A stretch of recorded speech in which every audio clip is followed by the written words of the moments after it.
presentar aquí el libro del compañero Darío, el joven Darío, un libro publicado en la Universidad de Antioquia.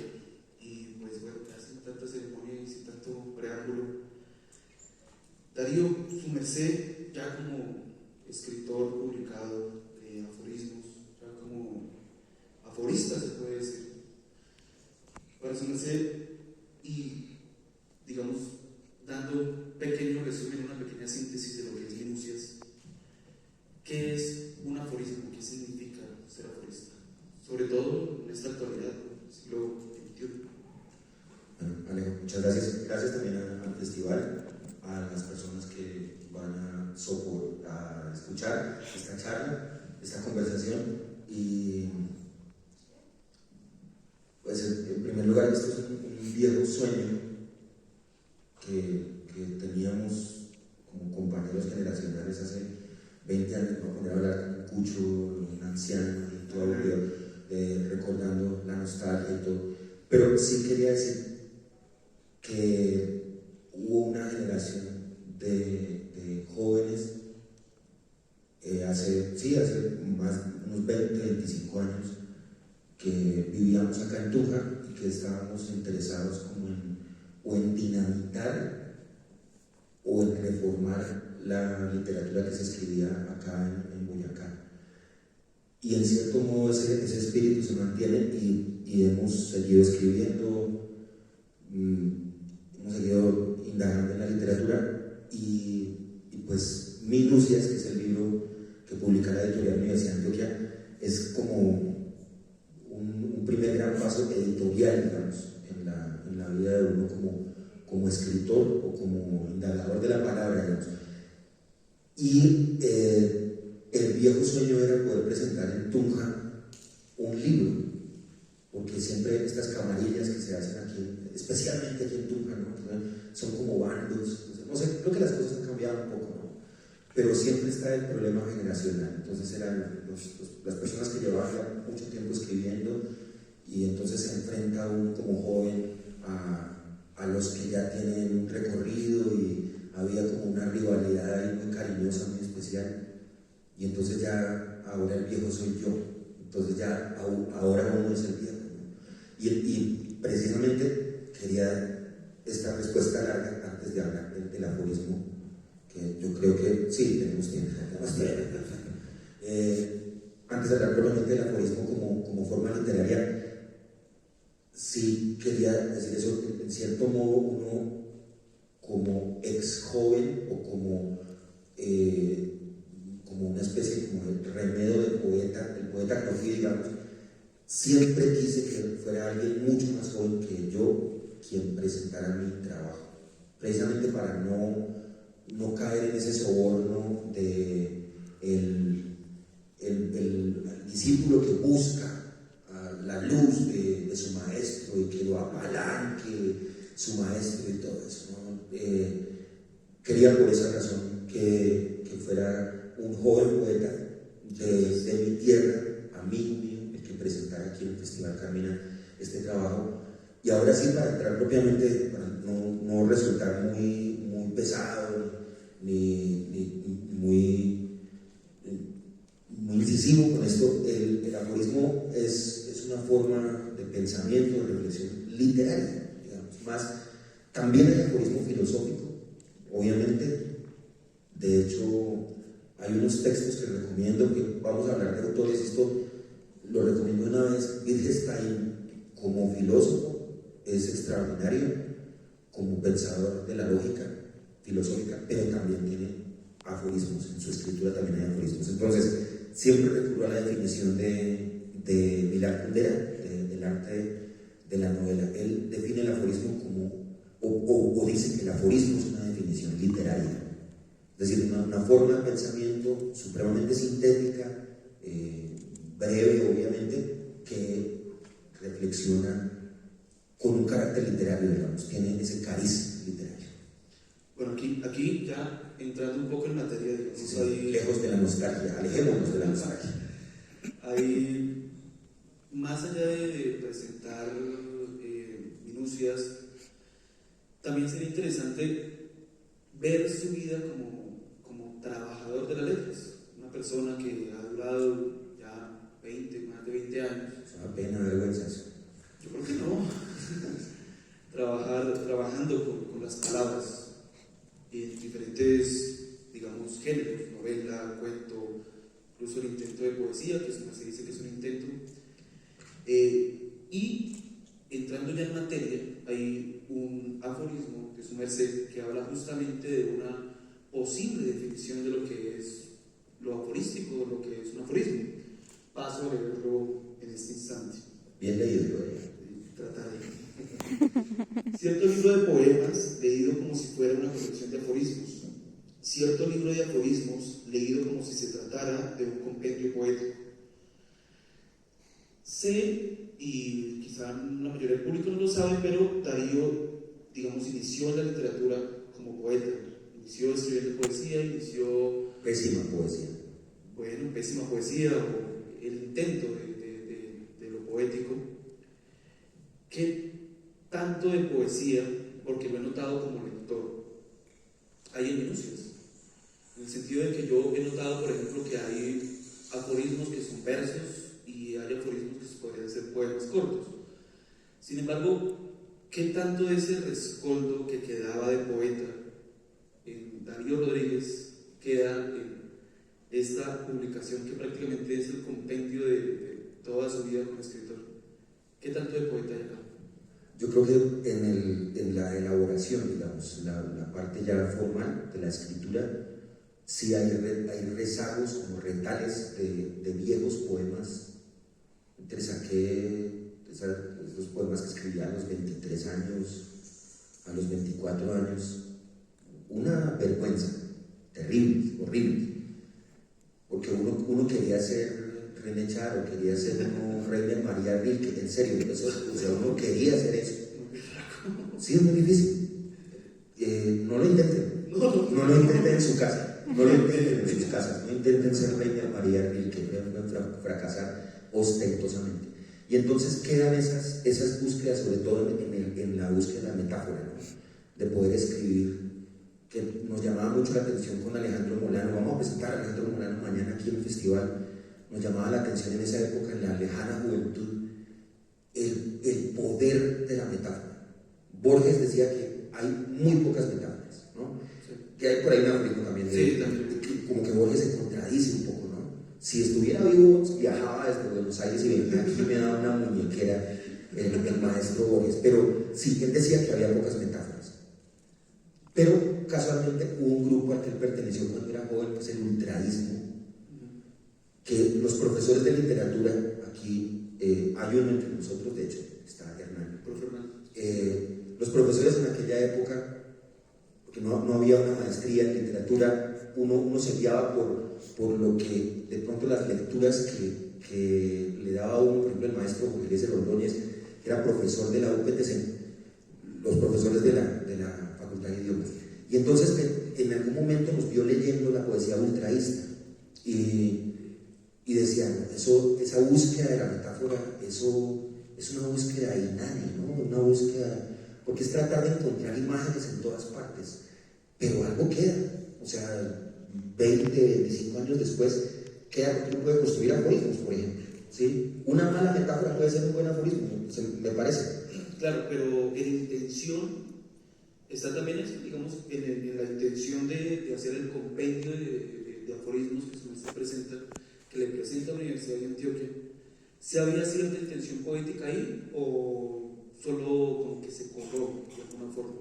Las personas que escribimos prosa, y eso lo sabe aquí mi colega Julio Medrano, que está aquí con nosotros también, que escribe prosa, que tiene esas batallas con la extensión de texto, que a veces es farragoso todo lo que uno tiene que corregir, y eso solamente quien lo vive es quien lo goza y puede dar razón de eso. Uno se encuentra ante, por ejemplo, 30 páginas para corregir. Uno tiene medianamente, digamos, decentemente le quedan a uno 30 páginas. Y uno ve que ahí no hay nada, que posiblemente hay una frase, por ejemplo, que puede funcionar. Y entonces uno la apartaba, que decía, en algún momento esto va a servir para algo, para un cuento, o para sí, para escribir un ensayo. Es difícil escribir ensayos. Sí. Y entonces cuando uno ve que ya hay una acumulación, ya hay más de 2 décadas de esa reserva, de ese apartado, ese acervo, entonces uno dice, no, bueno, trabajemos el género del aforismo. En una época también, porque después me preguntaba la intención, en el año 2007 empecé a escribir un proyecto de novela total, digamos, una novela voluminosa. Eso ya nadie escribe esas cosas. Eso, y a nadie se sí, o sea, a nadie le publican eso. Pero claro, uno leía a Lezama Lima, Paradiso de Lezama Lima, uno leía a Cruz. Yo no sé cómo uno sigue escribiendo después de leer a Cruz, pero uno sigue así. Y entonces las grandes novelas, y entonces uno se siente capaz de eso. Yo puedo escribir. Y en algún momento pensé que se podría trabajar de un modo paradojal, es decir, una novela escrita con aforismos, que era lo que tenía pensado. Eso es una barbaridad, es difícil, es el Niágara de bicicleta, ¿sí? Entonces es una cosa complicadísima y quedaron aforismos.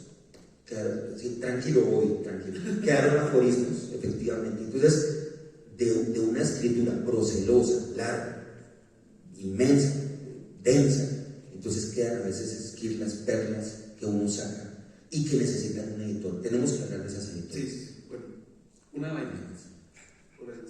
vaina, hablando directamente ya del trabajo, de la elaboración de todo esto. Yo encuentro este aforismo que dice: no tenemos derecho ni siquiera a un aburrimiento legítimo. Hay una vaina de Luis Tejada que él decía que el ocio es una virtud de los dioses. Bueno, recordemos que Luis Tejada escribía en su cama, que no se levantaba a hacer cosas. La pregunta es: ¿cuántas horas nalga? Es decir, ¿cuánto tiempo, cuántos años, meses, días, horas tuvo que pasar para que Darío Rodríguez pudiese publicar Minucias en la Universidad de Antioquia? Hermano, uno no se sienta a escribir aforismos, o sea, uno conscientemente no dice, bueno, vamos a escribir el aforismo. Puedo escribir un aforismo impresionante, que se parezca a un haiku, como me decía Magda Pinilla en Ritamán. Esto está cercano al haiku. No, uno conscientemente no hace eso. A veces los apuntes sueltos, digamos que uno abandona, uno olvida por ahí en cuadernos. Revisando esos apuntes sueltos, uno encuentra que puede trabajar el aforismo. Entonces uno se me pregunta por horas nalga, ¿no? Por horas nalga. ¿Cuántas horas? ¿Cuántos años? Lo que pasa es que yo escribo prosa, entonces soy una bestia de cargar. Ya uno sabe desde que dejé de ser poeta, mejor dicho, desde que dejé de intentar ser poeta. ¿Años? Eso es el año desde que me fui de Tunja. Okay. Que eso fue un dolor porque, y qué penas, buenas, ¿cómo están? Yo esto tengo que decirlo, yo siempre lo digo, cuando presentamos el libro de cuentos de julio, lo dije, ya no tengo ningún pudor en decirlo, hermano. Yo amo a esta ciudad, Tunja la amo con frenesí, hermano, con locura. Haber dejado Tunja es haber dejado a mis amigos, haber dejado a gente a la que quería muchísimo y salir de aquí de Tunja para ir a trabajar. O sea, eso no tiene ninguna presentación, eso es una falta de respeto con la condición humana. Y entonces lo que pasa es que me di cuenta, tomé la decisión de que no podía seguir jugando al versificador, no podía seguir jugando a que yo escribía versitos, ¿sí? Porque no estaba dando todo lo que podía dar. Es un asunto también físico, por eso lo de las horas nalga, ¿no? Uno sabe que puede dar muchísimo más en extensión, en cantidad, y entonces ahí me descubrí como prosista. Eso es como el año 2003, 2004. Hay algo que, digamos, yo sé que no es una iluminación divina, Ojalá, sí, todas esas cuestiones, pero sí tuvo que haber algo, no sé, una lectura, una persona, un consejo, o usted mismo en alguna introspección, alguna vaina, para dar, podría decirse, el salto de la poesía, de decir, bueno, yo no escribo buena poesía, pero puedo intentarlo con la prosa, o de pronto lo que estoy escribiendo en poesía es un cuento, es un relato, puede ser una novela. ¿Qué sucedió exactamente? La lectura de una novela de Orhan Pamuk, que recomiendo mucho a Orhan Pamuk. Si ustedes no lo han leído, se lo han perdido. Es un escritor turco extraordinario, premio Nobel de literatura. Impresionante, impresionante, porque entonces me encontré con una novela de Pamuk que se titula Nieve, y es la historia de un poeta malogrado, ¿no? Como el buen salvaje. Como el buen salvaje, que es un prosista malogrado, tal vez, un prosista malogrado, Eduardo Caballero Calderón. Y entonces es todo el recorrido de este poeta buscando su destino. La lectura de esa novela fue fundamental. De pronto también Kundera, que lo habíamos citado, La vida está en otra parte, esa novela también de Kundera, porque es la historia de un joven poeta, de un buen poeta joven, que, bueno, ya el spoiler, pero yo creo que no hay problema con el spoiler, ¿no? El poeta se muere muy pronto, ¿no? Y entonces es un destino poético que se malogra por las circunstancias de la vida, hermano. Y entonces empieza uno a ver en su ambiente, a su alrededor, en sus recuerdos sobre todo. Uno dice, no, yo puedo contar historias, se pueden contar estas cosas vividas, ¿no? Creo que empecé, porque mire, vuelvo a la Moratuja, aprovecho que está Nancy aquí, para revelar cosas así muy del corazón, porque es que uno no escribe, no va a ser muy grave, no va a ser muy grave, no es grave. Empecé a escribir cuentos, entonces tenía la idea, que venía de la poesía, entonces empecé a tener la idea, tiene que ser una cosa muy sensorial, absolutamente emocional, ¿no? Porque tenía la idea de que el cuento se escribía como una especie de poema en prosa, tenía que llegar a alturas emocionales muy grandes. Y me acordaba de jornadas de muchos domingos en una emisora de aquí de Tunja, ICBA FM, al lado de Nancy, que Nancy programaba la música, que no es como ahora, ¿no? Que eso es dejar ahí un computador y ya, y listo, y el computador, estamos hablando de los años 90, sí. Entonces, ¿se acuerdan, no? Tocaba poner los discos, había selecciones, entonces se cambiaban los discos, y eran tardes de una búsqueda estética muy grande, hermano, la conversación, el café. Yo escribí un cuento sobre eso, pésimo, porque no va a tener jamás la grandeza de esas tardes, por ejemplo, ¿sí? Entonces, pero uno empezó así, decir, dejando al poeta, dejando la búsqueda del poeta y volcarla a la prosa, que ya es, pues, creación de mundos, sí, narrar historias, de pronto indagar en la mente o en las manías de ciertos personajes. Y algo de eso quedó también en Minucias, ¿no? Algo quedó ahí porque quedó el lector, digamos, el lector de varias literaturas y varios libros, de varias formas escritas. Estoy hablando mucho siempre. Tranquilo. Poetas que obligan a ver crepúsculos poniendo una pistola cargada sobre el asiento de su lector. Esos hay varios. Sí. Es un poco un resumen de todas estas cosas. Como que sí, digamos, como obligar a las personas a que lo lean, a que lo escuchen a uno, ¿sí? Eso se da mucho en estos festivales. María, menos mal que María Francia no está. Eso se da mucho en estos festivales, ¿no? Que traen la Colt 45, traen la mini UCI. Me escucha mi poesía, o se mueve, ¿sí? Está obligado a escuchar mi poesía.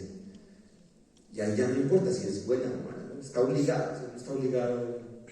Bueno, hablemos del trabajo de edición. Está obligado a leer mi libro publicado por la universidad. Hablemos de la edición. El trabajo de edición, hermano. ¿Cuánto tiempo? Fueron 11 meses.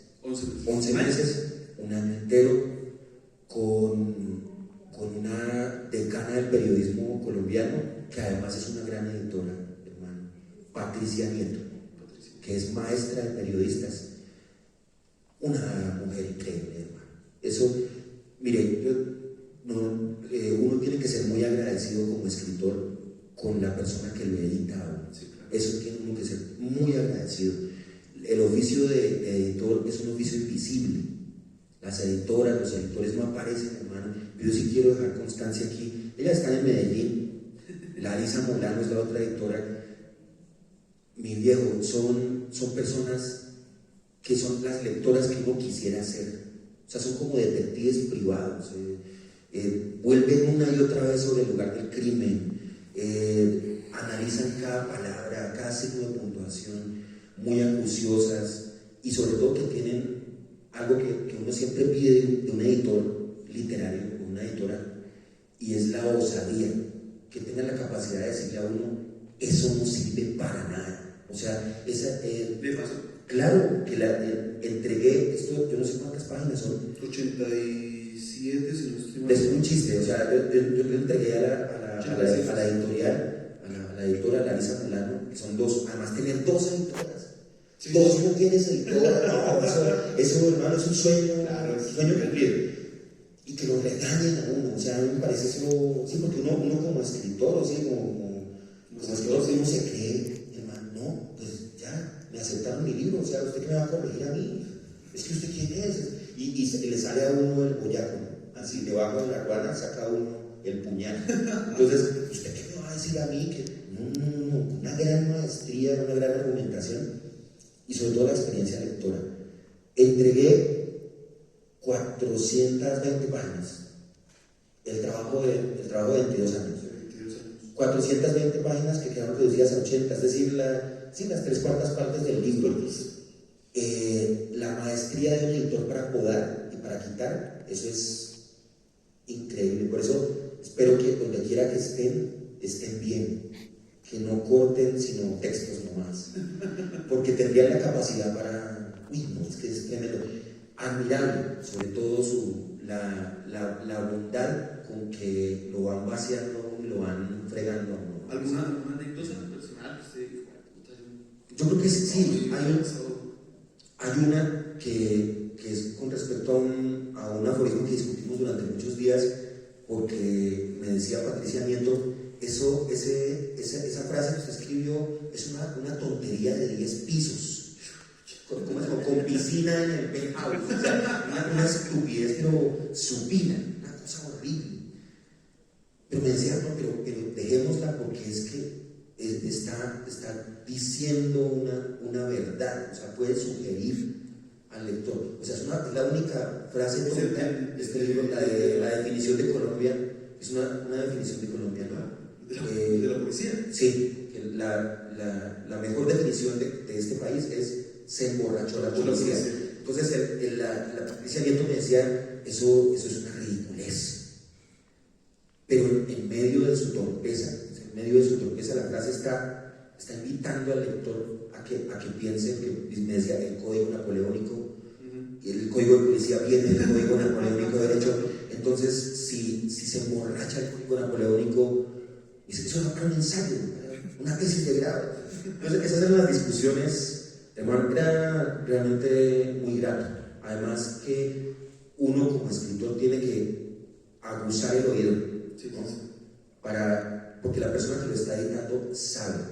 O sea, uno no puede subvalorar o no puede subestimar a una persona que edita. No, pues es que igual, que sabe, digamos, un editor o pone un libro en la cima, o sea, tiene la potestad de ponerlo en la cima, dejarlo donde no lo lea ni Dios, ni la mamá del escritor. Y además estamos hablando de un mundo editorial que es un negocio. O sea, uno no se puede olvidar de eso, ¿sí? Uno sí, vende libros. Uno también, no se puede vivir de la literatura, pero si sale la posibilidad de que alguien le compre un libro, entonces tiene que ser un buen material. Vamos eso no se puede presentar. Vamos a ver. Sí, señor. A ver, teniendo en cuenta que el aforismo es de los inicios de la literatura universal, de la cosa más inicial posible, después de siglos y siglos, que una editorial publique un libro de aforismos es valiente, es cobarde, ¿qué es? La editorial es seria, los aforismos son buenos. No, me parece que la editorial de la Universidad de Antioquia es seria. No, sí, es seria. Creo que sí, muy seria. No, pero mire, hay una cosa. Porque yo creo que otra editorial no le publica este libro, ¿no? Supongo que no, posiblemente no, porque. Planeta no le publica. No creo, pero o depende, si yo fuera una especie de youtuber o de una figura mediática, si tiene más de 1000 seguidores en Instagram. O en Twitter, pero Twitter es una patria de escrituras de brevedades. Sí. Lo que me parece es que hay una búsqueda literaria. Está mal que yo lo diga, debería estar la editora aquí. Pero en algún momento sí le pregunté por qué. O sea, por una razón. Porque mandé 5 libros más, o sea, envié 5 libros más. O sea, se me envió Minucias y otros 4. Envié otros 4 libros. Es la escritura. De que me publica. No, porque he enviado más en Angosta. No vino José Abrila, que lo habíamos invitado aquí, que fue editor de Angosta, que finalmente no se pudo concretar para que viniera al Festival Carmina. Yo a esa editorial le envié 10 textos inéditos, ¿sí? Entonces, eso habla de la compulsión de uno, de la exageración a las que uno llega. Pero mire, me decía Patricia Nieto que el aforismo, me decía, usted gana en sutileza. Dice, de pronto, a mí no me interesa que haya humor, no me interesa que tenga una profundidad filosófica. Me decía, el valor del aforismo está en su sutileza, que puede sugerir muchas cosas, tiene una levedad especial que se presta para múltiples interpretaciones. Entonces, esa creo que es la ventaja del libro, por eso creo que lo publicaron. Lo que pasa es que no está compitiendo con las armas de Twitter, sí. Con las armas de los GIFs, de los memes, ¿no? Pero usted, son frases muy... ¿usted cree que podría el aforismo llegar a un punto álgido en la literatura justamente por Twitter? Porque Twitter es un lugar de pensamiento, un lugar de tantos caracteres. ¿Usted cree que el aforismo podría llegar a tener lectores, podría llegar a tener un auge literario, ya que todo es lo eficaz, lo inmediato, actualmente? Yo creo que no. No, ¿sabe por qué? Mire, nosotros hicimos la prueba, hicimos un lanzamiento en mitad del libro, ¿sí? Ahí, con toda la precariedad del caso, hermano. Y entonces se piensa, uno escribe frases, los aforismos son frases para una meditación sopesada, silenciosa. O sea, estábamos con Marta Pinilla, ella lee su poesía, la lee en voz alta, y entonces llega el momento en que este animador de bazar, que era un poeta, el animador de bazar nos dijo, bueno, pues ahora va a leer usted, léase ahí 3 páginas, léase una página ahí de aforismos. No funciona, hermano. Eso es un género literario que no sirve para ser exhibido en público. Y en eso sí le agradezco que no me ponga usted a leer. No son que dejárselo a los lectores. Yo creo que sí. Sí, por supuesto.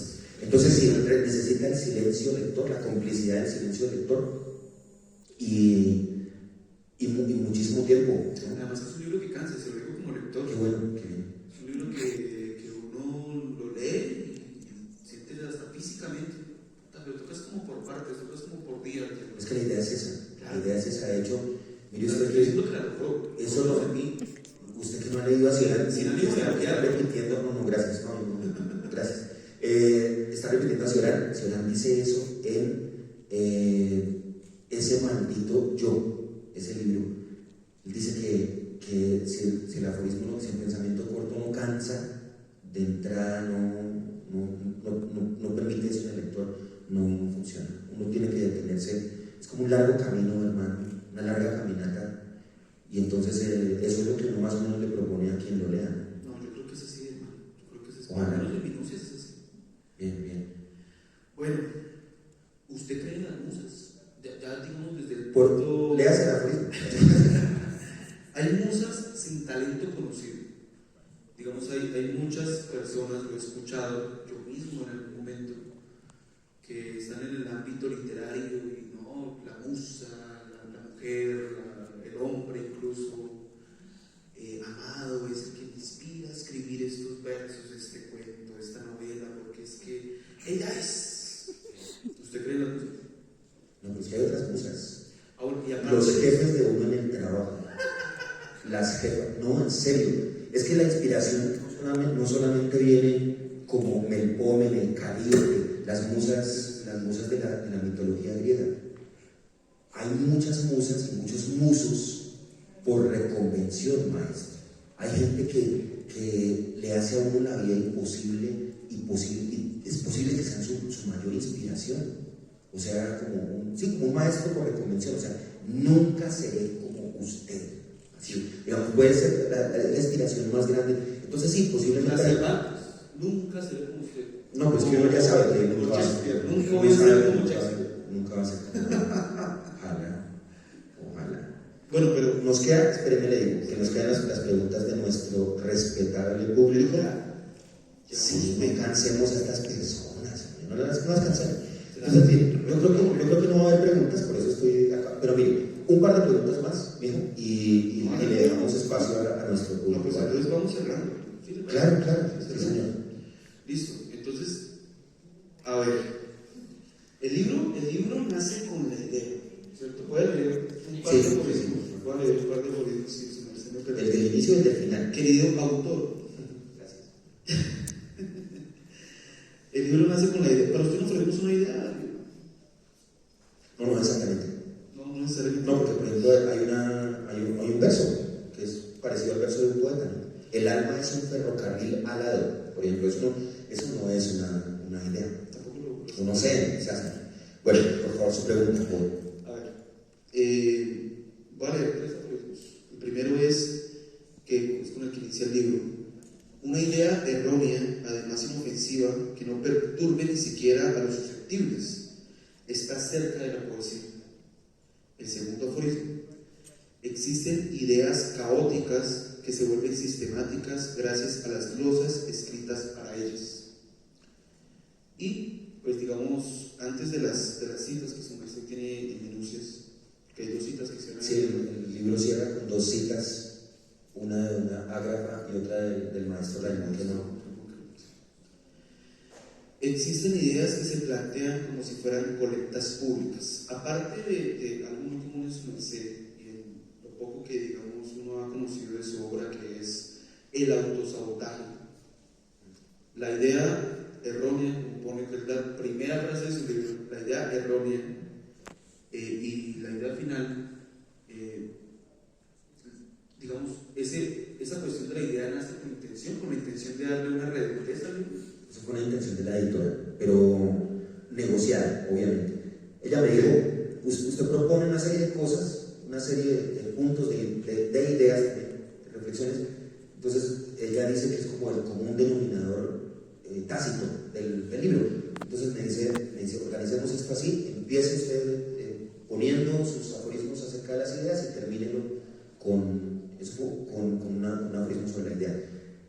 Pero sí me parece que uno tiene que sacar a pasear no las opiniones, sino las ideas, las conclusiones a las que uno llega después de pensar durante años. Hay asuntos ahí, Alejo, que están pensados en serio desde que abandoné la juventud, desde que me fui de Tunja. O sea, son asuntos de muchísimo tiempo,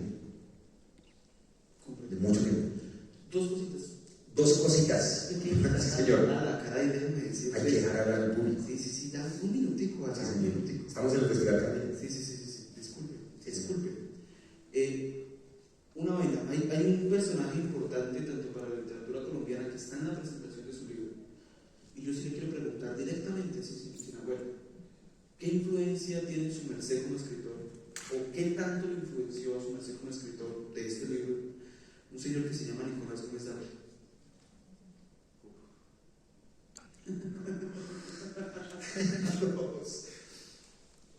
Nicolás Gómez Dávila es el aforista colombiano por excelencia. Sí. O sea, cualquier persona que intente escribir aforismos en este país debe hincarse de rodillas a Nicolás Gómez Dávila, que hizo de su vida la construcción de un pensamiento filosófico, me atrevería a decir. Espero que no haya profesores de filosofía aquí, porque entraríamos en una especie de totazos ahí, de peleas serias, sí señor, de una muñequera brava, porque hay profesores de filosofía que no consideran a Gómez Dávila como pensador ni como filósofo. Sí lo es en la medida en que se planteó un problema que es la decadencia de Occidente. O sea, Occidente, el ocaso de Occidente. Ese señor creó un método de escritura propia. Eso ya por sí ya hace que uno lo respete profundamente.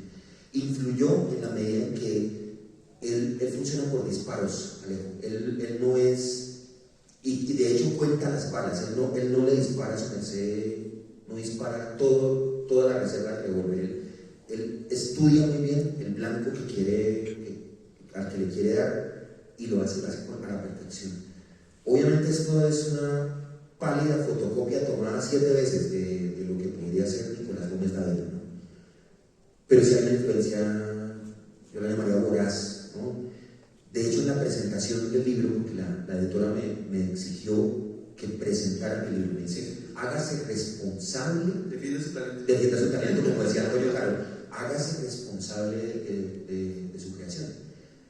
Y obviamente la cita tenía que ser del primer libro de Gómez Dávila, donde él habla de que debe uno escribir y permitir la lectura hasta el hartazgo de su lector. ¿Y cómo calcula uno eso, hermano? Es muy difícil. Por eso la brevedad como una búsqueda. Entonces sí hay una influencia brutal. Y creo también, para volver a hablar, mi declaración de amor continua, eterna, a Tunja, no sería uno nada sin la biblioteca Alfonso Patiño Rosero, la biblioteca del Banco de la República. Sí, está fregado. No sé, habría que preguntarle a quienes saben cómo va eso. Dijeron que eran 4, ya van como 5. Bueno, está en restauración. Nosotros somos hijos de esa biblioteca. Allá estaba como un tesoro nunca tocado, además, que allá lo fuimos a descubrir con Alejandro Molano. Presentamos mañana a Alejandro Molano. Allá fuimos a descubrir con Alejandro Molano la obra de Gómez Dávila. Eso fue un encuentro, una epifanía, un encuentro impresionante. Porque es que además uno lo podía llevar para todos lados, en una escritura breve, que es lo que uno quiere, ¿no? Un libro que se pueda llevar en el bolsillo, como decía Fernando González Ochoa, que es nuestro otro pensador. Eso, bueno. También Luis Tejada, ¿no? Luis Tejada. Un libro, un texto que uno pueda leer, para él era, no recuerdo bien, el tranvía, ¿no? Sí, un tranvía, lo pudiera abrir en cualquier parte que uno lo pudiera leer con gusto y agrado. Bueno, su última pregunta antes de las preguntas del público, pero no se me emocione. De advierto, la pregunta está medio larga. Señor. Listo, conste. 2 aforismos. 1. Existen mitologías de ciertas colectividades que explican las de otras. Y 2.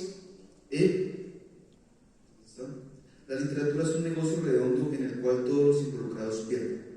La pregunta es la siguiente: de la literatura actual, de las personas bestseller actual, Mendoza, Aurora Restrepo, dígalo, señor. Pilar Quintana, sí, dígalo, fresco.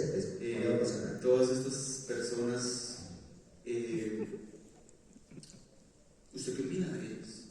Más allá de la farándula, de última noticia, Darío Rodríguez dijo, no, me refiero más porque quiero, piense la pregunta en ese sentido. Quiero que usted, como ya escritor, que ya ha hecho una vida completa literaria, y ya como escritor de este libro de aforismos, que pues, digamos, es de las cosas más complicadas que se leerían actualmente, ¿qué consejo le podría dar a una persona que estuviera escribiendo y quisiera escribir? Entonces van esas dos bombas. Su merced defiendas, hermano, porque ya se las mandé. Por Dios, por Cristian Dios. No, mira, Quintana es guapa, ¿no? Más de 45 años. No la conozco. Sigue siendo guapa. No, hermano, toca vender libros. Eso. Las editoriales no se mantienen. Las editoriales no se mantienen. El negocio editorial no se mantiene con buenas intenciones, Alejo. Eso no. Y eso hay que decirlo. Hay escritores que se gestan y las mismas editoriales se los inventan para mantener un negocio, hermano, para que multitudes compren sus libelos y sus manuscritos. Entonces eso es lo que opino. Bueno, pero yo no sé usted qué piensa, pero por ejemplo, uno habla con ciertas personas o con varias el público tiene que ser. Sí, ya un minuto. Uno habla con ciertas personas y las personas dicen, bueno, yo leo Mario Mendoza y a mí me gusta Mario Mendoza y eso está bien y es completamente respetable, es un bestseller, toda la vaina, pero ¿usted no cree que no es que Colombia no lea, sino que lo que publican en Colombia de pronto no es lo que necesita Colombia en la literatura? Pero es que nosotros hemos reducido. Pero dígalo. Le digo, un momentico, amigo. La culpa también es de los lectores que han reducido su espectro a lo que la economía de mercado les ofrece, maestro. Por eso. Porque es que, uno no puede como lector reducirse a lo que Planeta le ofrece a uno, o a lo que Rand Penguin le ofrece a uno. No, hay editoriales independientes, hay búsquedas de otras personas que no tienen el éxito de hollywoodesco, de los medios, y eso, ¿no? No escriben La Perra, ni Leer es Resistir, ni nada. ¿Leer es resistir? No. Leer es resistirse. Eso, no, mire, no, hermano. La literatura es una forma pura de arte, y perdón ser tan conservador y tan godo de lo que estoy diciendo, me parece que no. El negocio es otra cosa, es otro camino. Uno hace sus búsquedas con pocos lectores, con poca fama mediática. De hecho, el fotógrafo se puede ver, o sea, eso es una comprobación de que tenemos muy poca fama mediática. No, mentiras. Entonces, hermano, uno, digamos, aspirar al éxito, aspirar al reconocimiento. Siempre me acuerdo de una frase de Fabio Rubiano en una obra de teatro, en La penúltima cena, que me parece una definición extraordinaria de la diferencia entre el escritor que quiere reconocimiento o el escritor que quiere escribir. ¿Sí? Él dice, un escritor reconocido, pero poco reconocido. Perdón, conocido, pero poco reconocido. A eso aspira uno, hermano. Unos pocos lectores, la fidelidad de muy pocas personas, no ser un superventas, porque el éxito es un peligro, hermano. Y el consejo, rápidamente, antes de responder al público, compañeros de la UPT, claro, sí, que escriben también. Claro, que estudian literatura, por supuesto. Muy bien. Un profesor. Entonces, el consejo, hermano, es que consulten su tradición. No la tradición colombiana solamente, sino la tradición occidental, oriental. La literatura da la posibilidad de ser muy generosa, muy amplia, y uno puede conocer esa tradición. Sí. Uno no sabe qué tanto puede decirle Sófocles a uno, hermano. En serio, Jorge Isaacs, en serio. Uno tiene muchos prejuicios con los antiguos, hermano, pero son personas que le hablan a uno al oído, en serio, eso como se lo digo. Y de hecho, son buenos escritores es por eso, porque le siguen hablando a uno a través de las edades y de las civilizaciones, hermano. Eso, consultar la tradición. Eso hay harto que leer. Sí, todavía. Y no hay vida. No hay vida para leer tanto, hermano. El tiempo es muy corto. Hermano, gracias. Hijo, placer, hermano. Placer. Vamos entonces a escuchar las